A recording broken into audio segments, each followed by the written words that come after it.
Welcome all to this latest edition of The Punt, our monthly sports show here on The42 with me, Gavin Cooney. We are here as ever in partnership with William Hill, so please always gamble responsibly.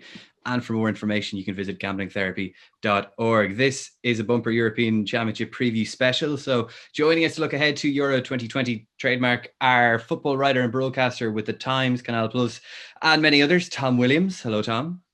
Hi, Gavin. Also here is AFP's football correspondent, Kieran Canning. Hi, Kieran. Hi, Gavin. And the Independent's chief football writer, Miguel Delaney, is here as well, live from St. George's Park. Hi, Miguel. Hello, guys. Miguel, since you're in closest proximity to the England squad, I will start with you. Might they win this thing? I think they've got a very good chance. I have them in the top three teams. I think they've probably got overall the second strongest squad in the tournament. Maybe just below the French, albeit with maybe more weaknesses, maybe particularly at the back. It's not quite as balanced as the French squad.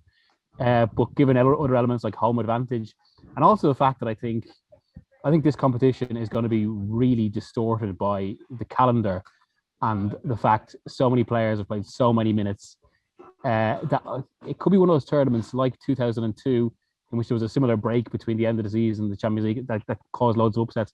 I think that could be a similar factor, and I really think that fatigue is going to be a huge issue, and maybe throw in a fair few shocks. Kieran, are you as filled with hope for England? Well, probably as much as you guys are here. We've got a Celtic connection here between the Irish, Tom's Welsh side, and me from the Scottish point of view. But maybe to put the contrarian point to what Migs was saying there, for names and talent, this is one of probably the best England squads, certainly since the golden generation. But just what he's saying there in terms of the number of minutes accumulated, I feel like England might be one of the worst affected by that, and not just later in the tournament where fatigue might really hit in, but when you look at their preparation, it's been a bit of a shambles both on and off the pitch, with obviously the debate over the distraction of the knee and all that going on. But just in a purely football sense, none of the Man City or Chelsea players playing any minutes in the warm-up games. Huge doubts over Maguire and Henderson's fitness. So they've got all these great attacking players, but we still don't really have any idea who is going to play. Does he show faith in Rashford and Sterling, who have done very well for Southgate? Does he go with the more, I would say, what the public want at the moment in terms of seeing Grealish and Foden and Sancho? So yeah, I think there's a lot of good players there, but there's still a lot of issues for England to work out. Tom, you could argue that Southgate is very tactically flexible in the fact that we don't really know what his starting team is yet, or is it more of a case of muddled thinking and not really having his act together as he perhaps should ahead of these championships? I mean, you can look at it both ways. I think a criticism of Southgate at the last World Cup, not that he faced much criticism, because in the main he did an excellent job, but England was sort of found out tactically by Croatia in the semi-final, and Southgate didn't really manage to react to it. They were very wedded to that 3-5-2 system, and one of the things that he's done very successfully since then is he's mixed things up. They played a 4-3-3, they played with the back three, and I think that means that they have much greater tactical range. They can play in different systems, which is an advantage at international level. Having said that, on the eve of a major tournament, clearly there's a huge amount of talent in this England squad, but we don't really know what we're going to see from them. We're not sure whether it's going to be a back four or a back three. As Kieran said, there are question marks over the fitness of key players. Harry Maguire, Jordan Henderson, most notably. Which of those fantastically gifted attacking players are actually going to make the starting 11 in that first game? So yeah, I mean, I think that on paper England have got the talent to win this tournament, but there is uncertainty, and I suspect that'll be quite an important feature for England in the group stage. How quickly Southgate can decide on what is going to be his strongest 11, and how quickly England can settle with the players he ends up choosing. Miguel, what do you think he's going to do, Southgate, for that opening game? See, this is the really interesting question with Southgate, as Tom's alluded to there, in that just looking at that England team, it almost feels like, although they've got so many strengths, in order to incorporate one strength, it has to lead to some sort of weakness or compromise everywhere. So, of course, if you cram in an extra one of their many brilliant attacking players, you leave yourself a bit more exposed at the back or that bit open. And of course, the compromise that has been 3 at the back, or maybe a midfield 2 that is more defensive, and that then comes at the cost of someone like Grealish or Sancho or maybe Sterling. That has naturally led to a lot of uproar and makes the team look that bit more stale. But I actually think there's a much bigger dynamic here that is relevant to how the tournament will go. And because it's interesting that Deschamps has basically faced the same debate that Southgate has, and that you've got all these attacking players. Why is the team so dull? Well, more or less. But this is something that Southgate staff have been looking at a lot. And I think it's indicative of a growing trend in international football where, and I've done a piece for tomorrow actually, so I suppose I can plug that. But basically, international football, we see the club game. What we see in the club game is basically intense pressing, frenetic football, really fast pace, and a much more open game. And Grealish actually spoke about precisely this last week.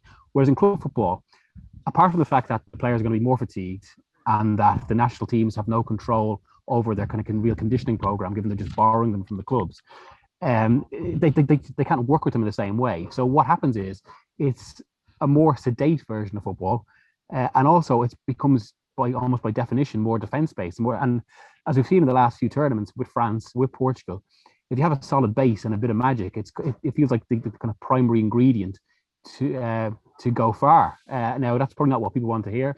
It might make for a duller tournament, but I do think there's a bit of logic in that. I think Southgate will be thinking that way, particularly for the first game against Croatia, given, it's a rematch of that 2018 World Cup semi-final, which Thomas said is basically, I suppose, exposed some issues in England. And of course, they have that midfield and Modric that can outpass anyone in the world, and particularly maybe that England midfield. Tom, do England have a solid base? I mean, are there not big question marks at goalkeeper and especially at centre back if Maguire isn't fit, which he won't be for the first game, it looks like?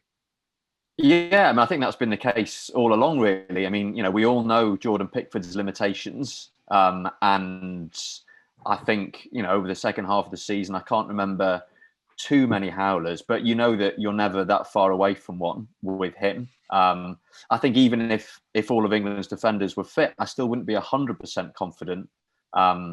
This John Stones, Harry Maguire partnership looks good on paper, hasn't really been tested all that much. I think both of those have weaknesses. I think they can both be exposed in different ways. The supporting cast isn't full of sort of star names. We know England have got some great options in the fullback positions, particularly at right back, albeit with one less right back now that Trent Alexander-Arnold's been ruled out. But I mean, defensive solidity is not something that you really associate with this England team. And as Miguel says, when it comes to tournament football, that is absolutely vital. And of course, England fans are looking at the attacking players that they have and getting excited because, why wouldn't you? I mean, they've got a fantastic collection of players. But if they don't get things sorted out at the other end of the pitch, they're probably not going to go very far.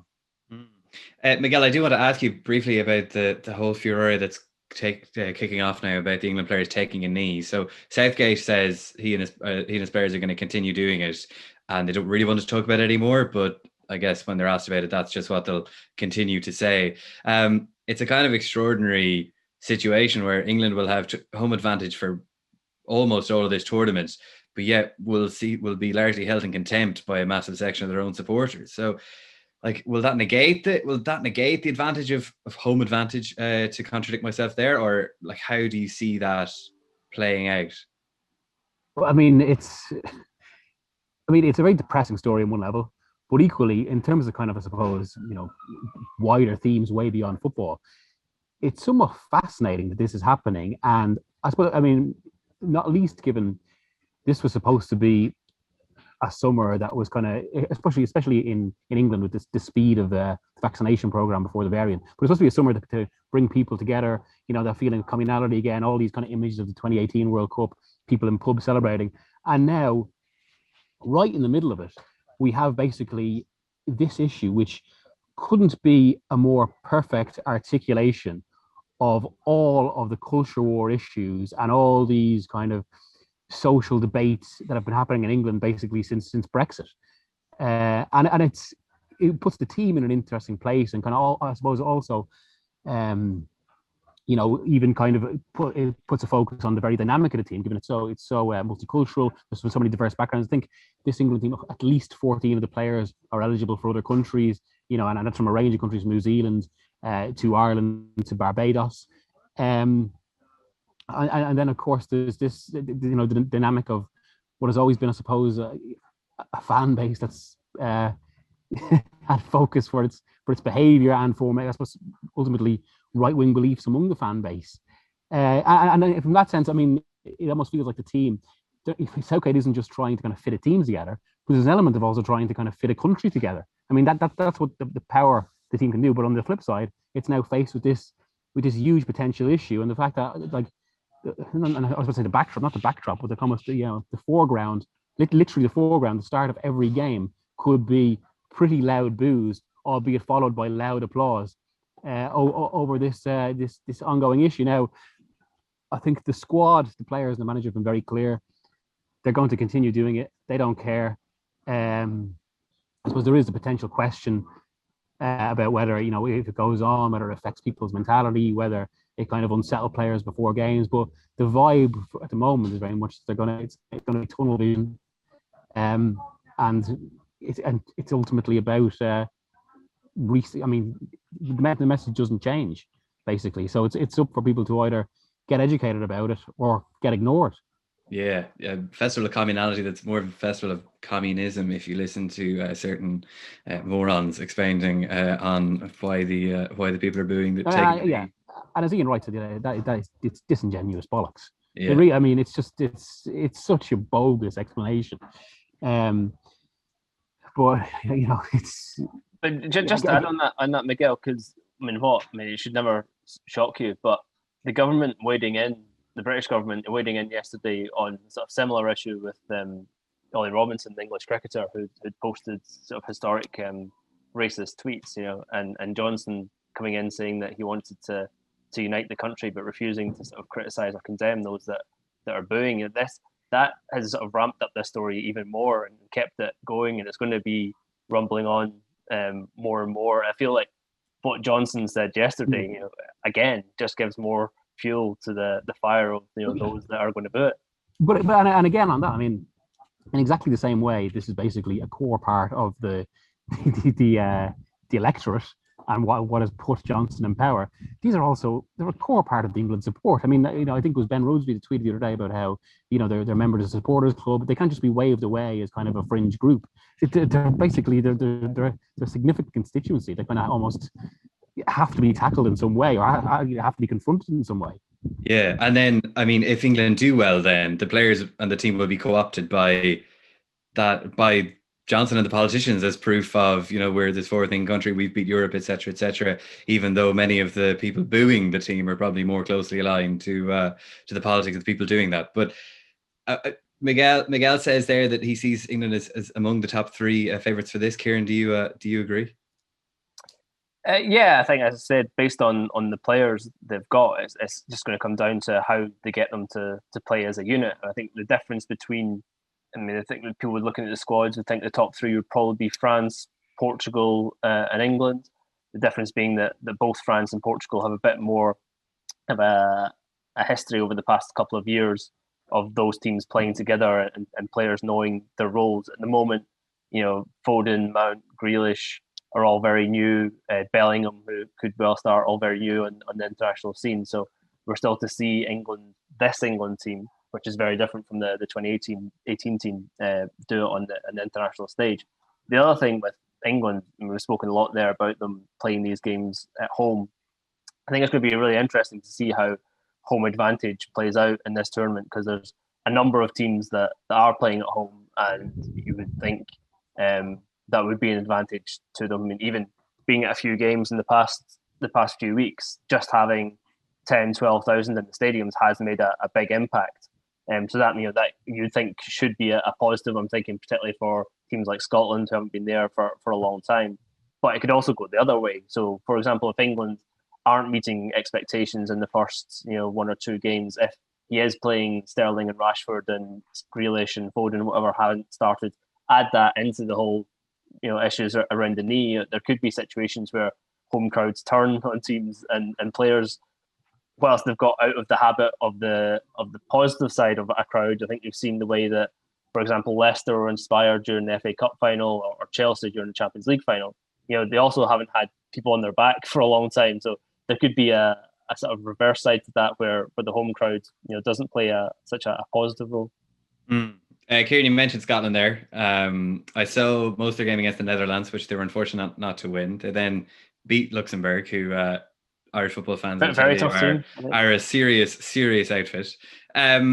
So I'm looking at Scotland, and pre-tournament optimism, it's usually a cocktail for disaster. So how are you going to handle the hype? Well, I think it was a very Scottish thing that pretty much everyone I've spoken to was delighted that the Dutch scored that last-minute equaliser in the friendly, because if we'd won that game, positivity would have gone far too off the scale. I think there's a quiet confidence around Scotland. We're not. I was going to come on here and say Wales set the bar in 2016, so anything less than the semi-final would be a disappointment. But no, which you have now said, by the way. Yeah, but realistically, Scotland have never got out of a major tournament group stage, so just being there, after 23 years is a big achievement. Getting through the group is the goal, and we've never been in a tournament where it's so easy to get through a group with only 8 teams going out at the group stage. So all the attention is really on that first game against the Czech Republic. That's very much the winnable one. As I said, 12,000 in at Hampden should be a boost. Beaten Czech Republic twice recently in the Nations League, albeit one of those was a Czech B team due to COVID cases. So really it comes down to that game, because Scotland win that game, they go to the game at Wembley and play Croatia at home with little pressure on them. 3 points alone might be enough to get you through. 4 almost certainly would be. And there's certainly 2 draws could do it. Yeah, well, Portugal in 2016 got through with 3 draws. So yeah, I think that there's certainly a confidence that Scotland have improved a lot over even from when they qualified in November. There's a lot of players like McTominay, McGinn, had very good seasons. Obviously, Tierney, Robertson's come back into a little bit of form. He was one of the players that really suffered during that Liverpool dip. Now there are certainly issues there. And one of the problems is that pretty much all the good players play in the same position. So not just the 2 left backs, but there's a whole host of midfielders. So, for example, I would be very surprised if Billy Gilmore started any of the games. Whilst there's very much problems in centre back, right back, potentially up front as well in terms of who's going to get the goals. But there's certainly a solid base there, and Scotland fall into that category of teams we talked about at the start about, you don't have to be spectacular to necessarily do well at international level. If you're solid and have 1 or 2 players that can come up with something special or be very good at set pieces, then you can cause an upset. And I think Scotland fall into that category. Tom, on Wales, I mean, it was dream stuff 5 years ago. Is it asking too much to set the bar at repeating a semi-final appearance? Yeah, I'd be very surprised if Wales reach the semi-finals again. I think the big difference with this Wales team is that it's I think the starting 11 is probably weaker than it was 5 years ago, but conversely the squad is much stronger. There's been much more turnover in terms of players. I mean, it's a very different Wales team going into this tournament compared to 2016. You've still got the same key core players in Gareth Bale and Aaron Ramsey and Joe Allen, but a lot of the other Euro 2016 stalwarts have moved on. It's quite a youthful team, and I think it's a team that's got more strings to its bow tactically. Wales have played with a back 4 and a target man. They've played with a back 3 and a false 9, and they look quite well suited to tournament football. Very good defensive record over the last sort of 2 or 3 years. Finished top of their Nations League group, as the Irishmen on the call probably don't need reminding, getting promoted to League A. Only lost 1 of their last 13 competitive fixtures, and keep a lot of clean sheets. I mean, they've won 6 of the 7 games they've won since the start of September have been 1-0 wins. And that's been very much the Welsh approach in recent times. Solid defensively, and then they have both pace on the counter-attack through Gareth Bale, and particularly Dan James on the other flank. They've also got a threat at set pieces. I think the big talking point for Wales pre-tournament is whether they're going to go into it with a conventional number 9 in Kiefer Moore, who had a great season last season at Cardiff City in the Championship, got about 20 goals, made a really big impact during qualifying for the Euro, sort of came in halfway through the qualifying campaign and gave Wales a way of playing, gave them an attacking template that they didn't have previously. But then since the qualifiers, it's been more this 3-4-3 with a false 9 that Wales have been using more. That's tended to be Harry Wilson as the false 9. They tried it with Aaron Ramsey against Albania in their most recent friendly, a pretty wretched 0-0 draw. And Ramsey has looked like the most obvious candidate for that false 9 role, albeit he hasn't played for Wales very much of late, largely because of injuries at the wrong time. So, yeah, I mean, similar to Scotland, probably, a bit of quiet confidence. And again, I think the fact that, 3 points could be enough to make it through, that 4 points will almost certainly be enough to make it through, means that if Wales can win that first game against Switzerland, that suddenly takes off all the pressure going into the second game against Turkey. And if they can go into their final game against Italy with nothing to play for, with 4 points behind them, that should be enough to see them through. And although I don't think there's any realistic expectation that Wales are going to repeat what happened 5 years ago, I think there's a decent amount of confidence that they've got what it takes to get out of the group. Let's focus on wider across the continent. Miguel, France are pre-tournament favourites. I think that's probably fair enough. Yeah, totally. I think, and especially given, what we're saying there with England, where they've got that gap in defence. France maybe had a bit of a gap in the squad in terms of creativity or something kind of linking the attack, and now they've got that in the controversial figure, I suppose, given the past 5 years, of Karim Benzema. And now I suppose that's also maybe the one question about France, whether that will affect the chemistry of the team, given how unified they were in 2018. But if it doesn't, if there are no issues, they just have a supremely strong squad and team with very few holes in it. And one of those where if all goes to plan, and I suppose for Deschamps, that's not necessarily the most ambitious or attacking plan, they should maybe grind their way to another victory, another double. Tommy, is Deschamps taking a risk in bringing Benzema back just from a squad harmony point of view? He's taking a calculated risk. Deschamps, as Miguel says, has always been someone who is really focused on the importance of squad harmony, and I think that was one of the reasons why he took the decision to do without Benzema for as long as he did. Karim Benzema has been France's best number 9 for the duration of his time in the international wilderness.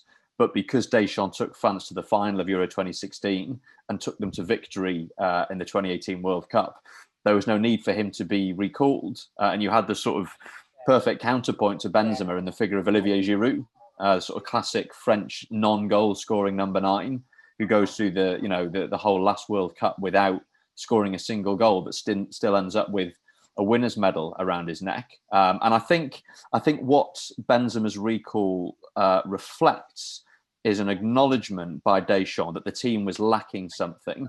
And I think there are quite a few parallels that can be drawn between what happened the last time France went into a European Championship as world champions, when they did the World Cup Euro double in 1998 and 2000. The 1998 World Cup winners were quite a functional team, very solid defensively, got through by the skin of their teeth in some of those knockout games in 1998. Also had a centre forward who didn't score a single goal in Stefan Guivarc'h.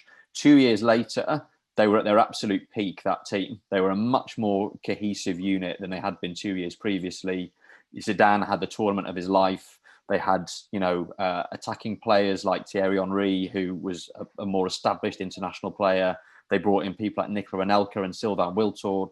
And I think what Deschamps has been trying to do since the 2018 World Cup is try to make France a little bit more unpredictable. He's spoken about wanting them to be a team who impose themselves on their opponents more, a team who don't submit quite as much as they did during the 2018 World Cup. And I think that's why he's brought Benzema back in. And, you know, we've only seen the one game so far, which is the friendly against Wales, when Nico Williams was sent off somewhat unnecessarily quite early on, and then it became an attack versus defence exercise, basically. But already in that game, you saw what Benzema could bring in terms of the kind of fluidity that there is in his game and the way he sort of dovetailed with Mbappe and Griezmann. And, you know, Giroud is a fantastic player back to goal. I think an awful lot of, players who played with him really respect what he can bring to a team, but he doesn't bring you the mobility that Benzema brings. He doesn't bring the goal threat as well. So, you know, there are already signs that Benzema being back in the team is going to take France to the next level. That's why Deschamps has brought him back in. And yeah, I mean, I think even before that, France probably would have been most people's favourite. So when you add, you know, arguably, you know, one of the world's 4 or 5 best centre forwards to the mix, it just makes them all the more formidable. Mm. Well, just the potentially interesting thing is all these 3 teams we're talking about, England, France, Portugal, they're almost on a collision course really potentially in the last 16, because if England finish top of the group, the likelihood is they'll get one of these 2 because they play second place from that group. But of course, Germany on that side as well, having hammered Poland 6-0, hammered Latvia 6-0, and suddenly looking very much like back to themselves.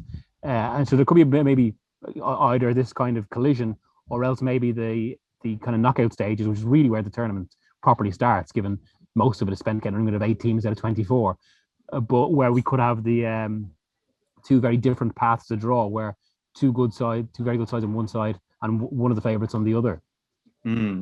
Kieran, Portugal on paper looks significantly better than the team that won 5 years ago. Do you think that'll translate into actual reality? Not if you've watched them much over the past, I was just saying a few months, but even longer than that. They are very much the team so far that you look at the names and think that'll be a great team, but then when you watch them in person, the bits don't really fit together yet in terms of, you know, how do you get Bruno Fernandes, Bernardo Silva, João Felix, you know, all into a team where Ronaldo was still the top dog. I mean, I know they won the first Nations League, but again, you know, they were very much a more the type of team we talked about that are successful in international football. You know, they were stodgy, hard to beat, didn't concede a lot of goals. Obviously now we all know about the capabilities of Ruben Dias at the back. So again, you know, they're another team that, despite having a lot, you know, a great collection of attacking players and what should be on paper exciting players, yeah, I think if they're going to be successful, it's going to be 1-0, 1-0, 1-0. You know, going back to the France debate, the one thing that doubt I have about them, and I suppose you could argue Portugal as well, is having covered Spain during their 3 tournament triumphs between 2008 and 2012. So many fine margins in international tournaments to be able to do it back to back to back. And for France, you know, this could be getting to 3 finals in a row. So for Spain, it was, you know, winning penalty shootouts, Paraguay missing a penalty in the World Cup quarterfinals. You know, all these little things have to go your way. So for France, you know, they do look like the best team on paper, but you know, there's those fine margins still have to go their way. And for both France and Portugal, again, going back to this home advantage thing, you know, Germany play all 3 games at home in that group. Hungary play 2 in a full stadium apparently. So there's every chance that Hungary, just in one game, you know, they're unlikely to get through. But if they spring a surprise and hold a Portugal or beat a Portugal, and then Portugal have to do something against France and Germany, you know, there's a potential for a slip up there. We are recording before the match, but listener, I can tell you that Hungary are coming into the tournament off the back of a friendly hiding against Ireland, so that might have affected confidence levels ahead of that opener. So Miguel, what a Germany then? Because the consensus seems to be that, you know, again, this ridiculous squad on paper that should be pretty well constructed, but the results that we've seen prior to this was a defeat to North Macedonia, a 6-0 hammering against Spain that seemingly accelerated the departure of Jogi Löw, who will be out the door after this tournament. So, I mean, could that kind of work in Germany's favour? Could he spark something almost out of spite? Yeah, you wonder, maybe it could be. I mean, there are so many cliches about the Germans in that sense, but you'd wonder, could there be kind of a parallel with 2002 in that sense, where they were written off going in and ended up with what was a really kind of dull, very mediocre German side, and they still got the final. This isn't a dull or mediocre German side. It's got some incredible talent in it, and I suppose one of the criticisms had been that it had gone stale under Lowe, that he wasn't maximising that talent, that even the football they're playing and the approach was a little bit out of date. Whereas, I mean, it is possible, of course, that just the circumstances and the context has, sparked something different with Love again, and that we see almost a revitalized Germany. And I mean, that would be really interesting, because I think you're completely right. There had been that sense they're almost not quite dismissed, but say in that group with France, Portugal, and Germany, there's almost been a thinking, and around England as well, that England are probably, fair to say, a better team now than Germany, and that out of those three teams in the other group, that maybe Germany were the side they could most take. Whereas now, if suddenly they've had this blast of form, that could all be flipped on its head. I think that again, it just points to one of the things about this tournament, and why I genuinely feel it could be like 2002 or 2004 in so many senses, just because I think there's going to be so many distortions to it, and so many truths that we expect could be completely flipped in their head. And I suppose even as the lads are pointing to there, you can see it in the sense, even in this strange layout, where yes, in that group you probably would have France and Portugal ahead of Germany, and yeah, but that already could be evened out by the fact Germany are at home. So that is, I mean, with that group, because it's three going through. In normal cases, you would think that's quite a dull group, that the three games against each other don't matter, and they all beat Hungary and they'll all go through. But it is actually genuinely important because of who they potentially get in the last 16, which could be an away game to England, which none of them will want, no matter how good they are. That game was meant to be in Dublin, so they can blame us if they do have to go to Wembley for that one. Tom, how significant do you think that these distortions are going to be that Miguel talks about? Like, are they going to be the kind of thing where we'll look back at this as the Euros with almost as an asterisk beside it, given so many sides had such an uneven level of home advantage for games? Yeah, I think it could be a very strange tournament. I mean, all the players are going into this tournament off the back of the most unusual season that they will have ever had, not just because they've all spent the past 9 months playing games behind closed doors with the constant threat of COVID hanging over them, but very few teams had a proper pre-season last summer. There's been only 2 weeks between the end of the domestic club season and the start of this tournament. Teams have only had a couple of friendlies to get players up to match fitness, to try out new tactical systems. And yeah, this idea of home advantage, I think, could be interesting, because one of the defining characteristics of the most recent club season was that home advantage disappeared. We had the first season in the Premier League era where there were more away wins than home wins. And if anything, you would expect to see that being flipped now that you've got home fans in. And some teams playing all three group games in front of home fans, and that we know that historically that's something that gives an advantage to teams. Plus, I mean, you're expecting that players will be fatigued. I guess that's offset to a degree by the fact that you've got these enlarged 26-man squads, 5 substitutions per match, plus an extra 6 if it goes into extra time. So there's going to be a huge turnover in terms of the extent to which managers are able to shake up their starting 11s and freshen up their teams. And yeah, I agree with Miguel. I think this could be one of the most unpredictable tournaments we've seen for a while. And major tournaments are always unpredictable anyway, even when teams go in perfect conditions. You look back to the last World Cup, Germany go in as defending champions and get bundled out in the group phase. The same thing that had happened to Spain as defending champions going into the 2014 World Cup.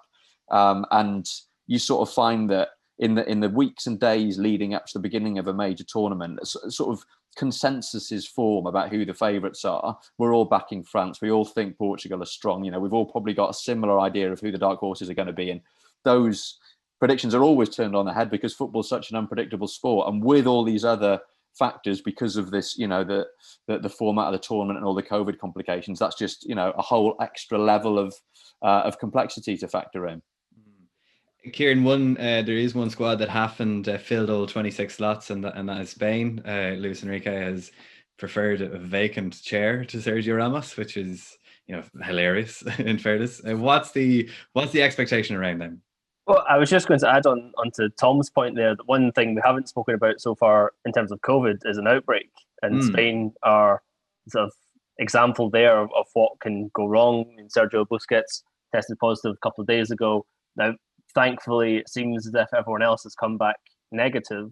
But in terms of what you're talking about, and Luis Enrique not filling the 26 spaces available, that's really come back to bite them now, because they've started quite haphazardly, and they're releasing it, one and two at a time, calling up all these different players to train in what they're calling a parallel bubble, just to make sure that they get through the sort of incubation period of Busquets is positive without anyone else testing positive, and they've got until Saturday to do that. So that's added an extra layer of complication into Spain's preparations.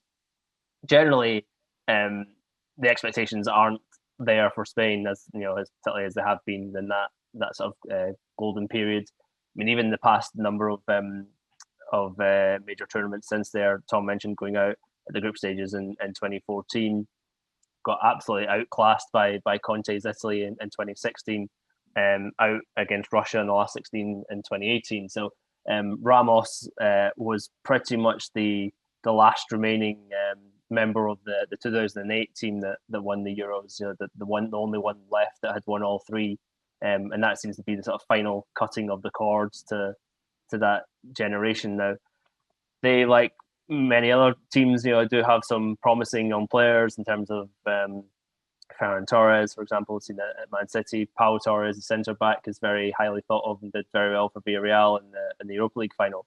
But if you compare that level of talent to what France or England have coming through, unusually for Spain, it doesn't bear comparison. So I think that for Spain, it's very much a tournament where if they got to the quarterfinals, certainly semi-finals would be seen as a success.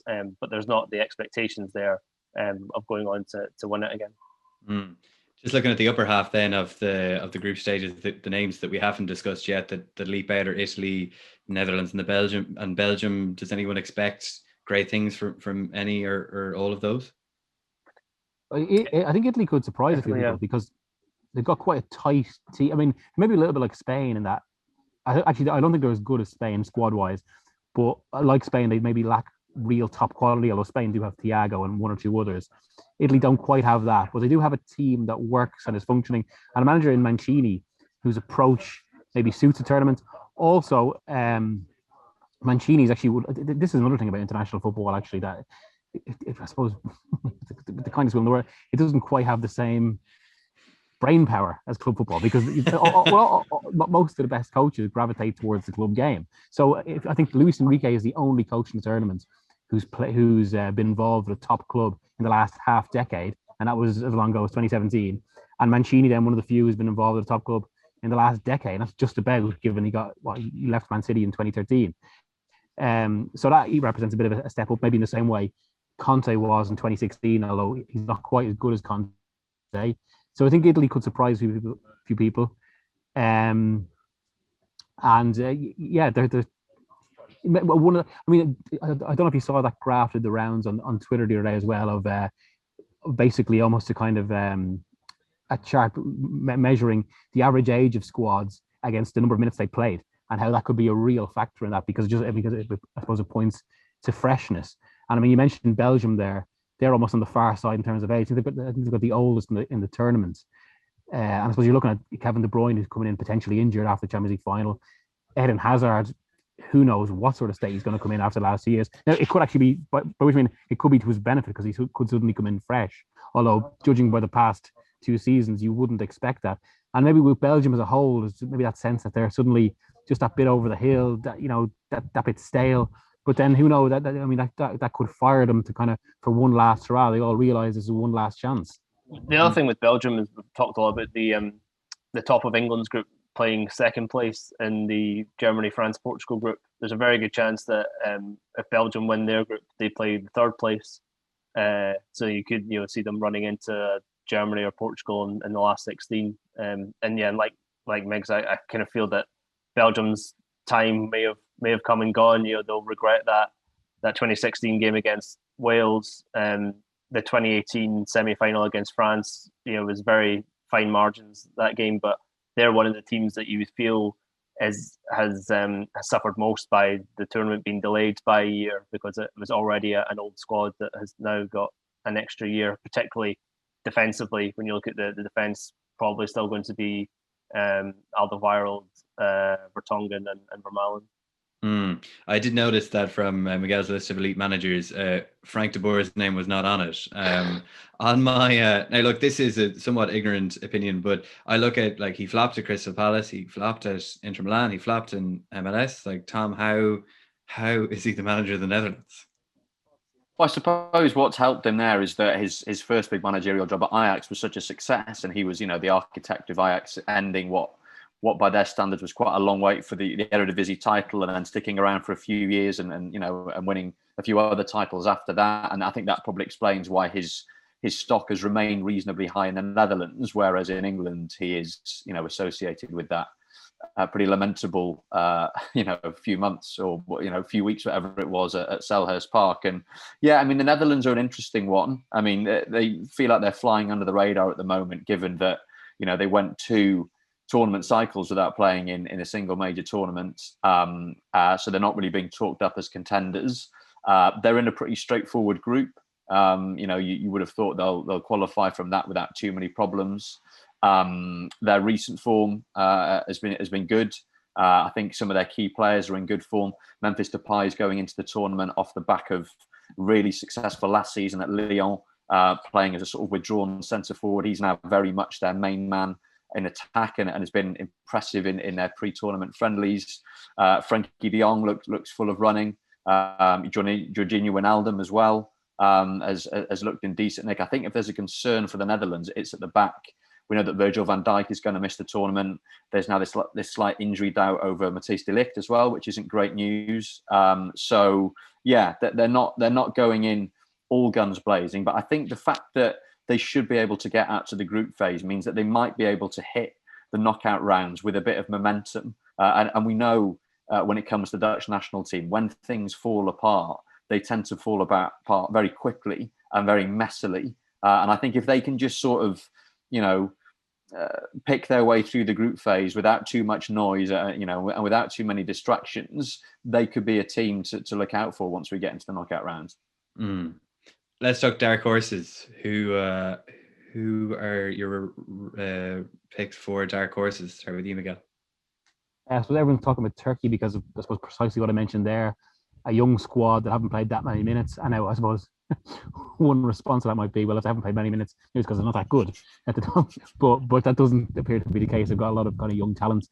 I think similar applies to Ukraine and Czech Republic, in that these are all kind of squads with enough players kind of under the age of 24 who are probably a good core, and are probably going to be picked off by bigger clubs at the end of this tournament.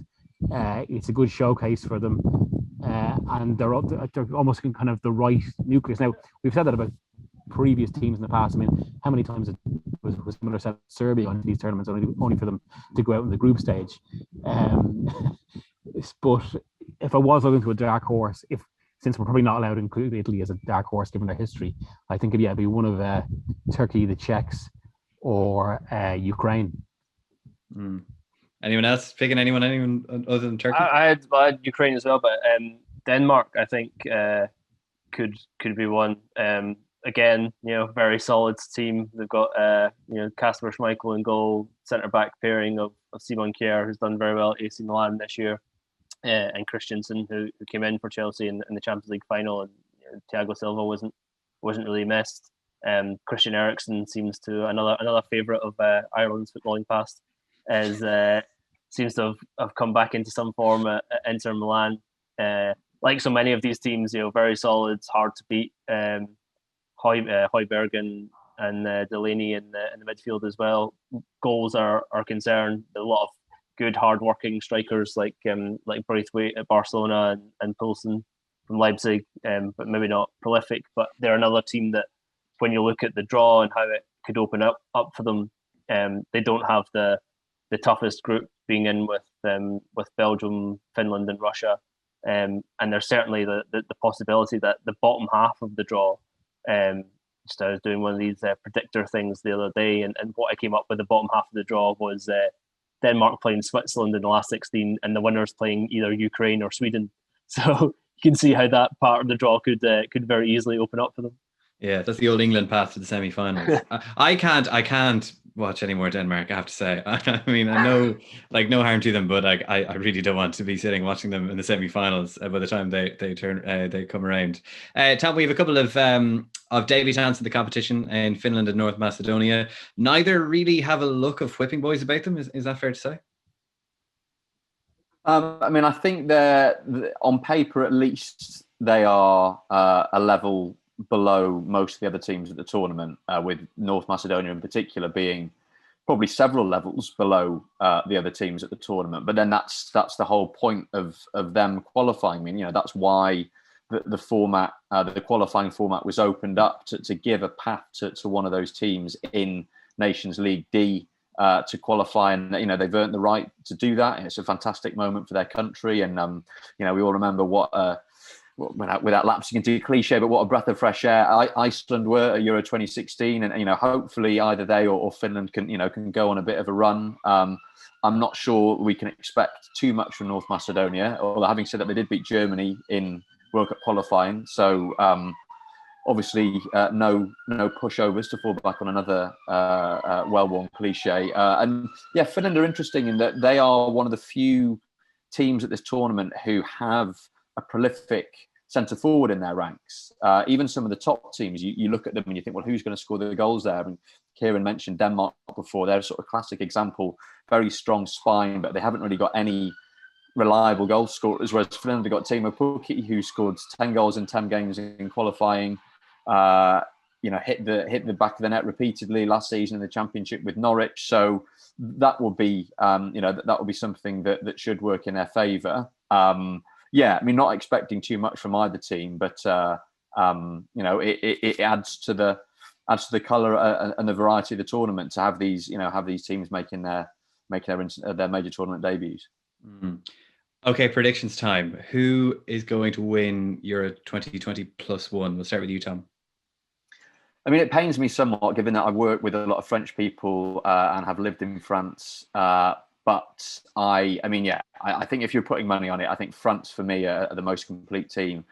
They're the reigning world champions. They've just added, one of the best centre forwards in the world, and you can see them having an experience comparable to what happened at Euro 2000, where a group of players who've won a World Cup go to the next big tournament with another couple of years, in this case, another 3 years experience under their belts, a few extra players, a few little tweaks here and there, and really fulfill their potential. So yeah, I'll be back in France, albeit somewhat begrudgingly. Kieran? Well, given Tom's going for France, and that's the boring favourites pick, and I can't pick England, so I'm going to go for an outsider in Italy.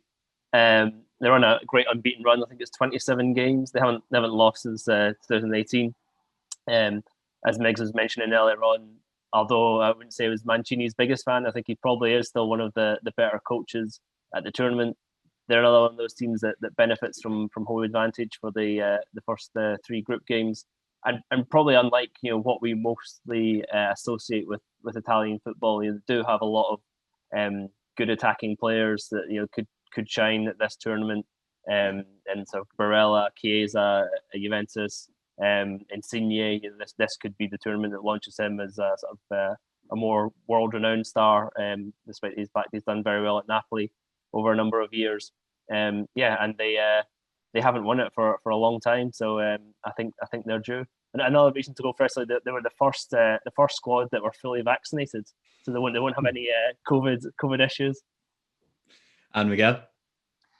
Well, just on that, on vaccinations, had it not been for the chaos of the last few days, and maybe this is some unconscious bias coming out, I might have said Spain, just because I think the profile of the squad and the kind of, and also Luis Enrique being the manager in contrast to other coaches in this competition, but I'd worry that they don't have enough goals in them after seeing that Portuguese game. And I think that could be an issue, that they'll dominate games and maybe not translate into victories. And also, I'd wonder what the effect of this whole of the Busquets positive test will be, whether it could affect preparation. So after all that, I'm going to go for the boring answer of France as well. I just think they'll have too much strength, and they've got enough. I think that's pretty key as well. They've got enough to weather potential fatigue, because I suppose one of the issues with fatigue in these senses is that, say, with some of the, even England to a certain extent, they've got certain key players that they pretty much have to play all the time. Whereas at France, it almost feels like there's more they could drop in and out, and the overall quality of the team would kind of remain the same, which should keep them maybe sufficiently fresh to get through. So yeah, I'll be dull and go France, like Deschamps. Yeah, France are nine. Go ahead, Tom. Sorry, I'm just going to say one potential reservation about France is that, you know, it looks like they're going to go into the tournament with this quite proactive midfield diamond with Antoine Griezmann at its tip and Karim Benzema and Kylian Mbappe up front. But N'Golo Kanté is so key to that system working. And as Miguel says, they've got superb strength in depth. They've got, you know, a long list of world-class midfielders, but no one can do what Conte does. And, you know, one of the reasons that their World Cup structure worked was that they had Conte doing the dirty work alongside Pogba and Blaise Matuidi helping him out on the left-hand side. I think if any of those France players is irreplaceable, it is Conte. So if anything were to happen to him, I think their chances of winning the tournament would nosedive quite sharply. France are 9-2 favourites to win it outright with William Hill. England are the second favourites, by the way, at 5-1. Kieran's tip for Italy are fifth favourites at 9-1. And then Belgium are third at 6-1. Then Portugal, Spain, and Germany 8-1. And then Frank de Boer's Netherlands are all the way at 14-1. Guys, thanks very much. That was brilliant. Thanks. That's it for this month's show. We've been here in partnership with William Hill, so please do gamble responsibly. And for more information, visit gamblingtherapy.org. Thanks again to Tom, to Miguel, and to Kieran. And thanks to you for tuning in. We will be back soon. But until then, take it easy.